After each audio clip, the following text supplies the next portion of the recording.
Hello and welcome. Today is day 6 of the Spellbinders Crafty Advent Calendar. And in the calendar, if you don't want to see it, pause this video, save it to watch for later because I am going to open it and I am going to create something with whatever is in day 6. So if you haven't seen them yet, I've also done days 1 to 5. So today we have this adorable little bee die set. Now, several months ago at my local craft store, there was an embossed background from Spellbinders called Beecause, Beecause, and now I'm regretting not getting that. I wasn't able to get it to do this video, but that's okay. I have a plan B. I always love die sets like this that have a ton of different little pieces. They're great for using up cardstock scraps. And this bee, I have to say, is absolutely adorable. It makes me wish I had a sentiment set that had bee puns or something in it to go with it, but that's okay.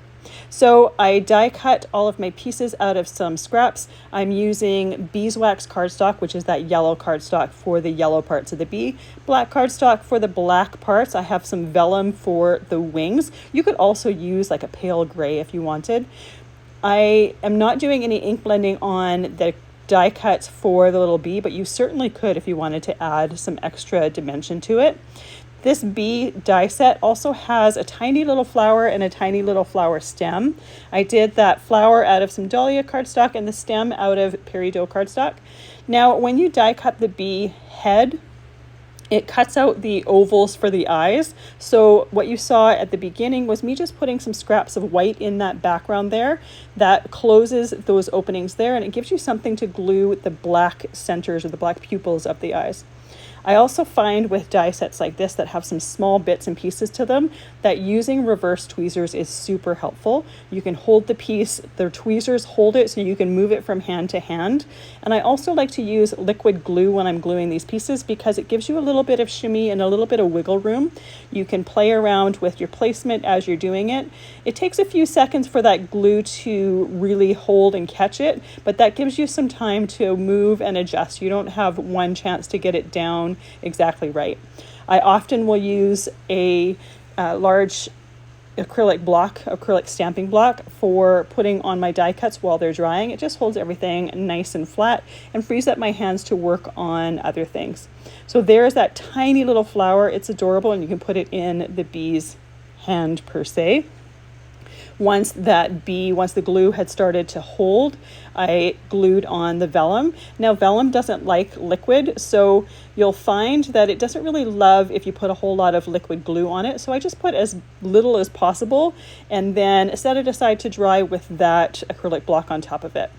Now for my background, I'm going to use the Flower Frenzy embossing folder. This one has a whole bunch of flowers on it. Again, perfect for the bee. Not that because bee themed background, but this one will work just the same. I am embossing it with Barely Peach cardstock. It's a nice light cardstock that doesn't have a ton of color to it. So I can do the technique where I'm inking my embossing folder to color the background, and I'm using Bundled Sage Distress ink for that. I used some temporary adhesive just to stick my cardstock down because I had already cut it down to the size I wanted it for the front of the card. And the temporary adhesive works perfectly for that. If you have a piece of cardstock that's a little bit larger, you can just use some washi tape or Best Ever Craft tape to glue it down as well. Both that temporary tape will easily come off that embossing folder, and that ink that I use to ink the background washes off or rinses off in water, so you don't have to worry about it staining your folder or anything. I'm using an A2 card base, and I have cut my black piece there down to 4 1/8 by 5 3/8, and my Barely Peach cardstock piece here was cut to 4 inches by 5 1/4. Now, to enhance those flowers just a tiny little bit more, I have a large ink blending brush here, and I'm using some saltwater taffy distress pad. I'm being very light-handed, so I'm only adding just a touch of ink to the raised part of the flowers. You still see that Barely Peach cardstock that's underneath there, so it gives the flowers a little bit of a two-tone. You could also do this with white cardstock as well, and then you would have white and the salty or saltwater taffy distress ink on there. I just really like it with that Barely Peach cardstock. Now, after placing my bee on here, I realized it really needed a sentiment. There was just too much space outside of it. So I grabbed my Nature's Botanical Garden sentiment press plate set, also grabbed my Better Press system. I have a scrap of Hammermill cardstock here, and I'm just using the black ink pad that comes with the Better Press system. You could also stamp some sentiments. That would absolutely work here. This was just the first set that came to mind.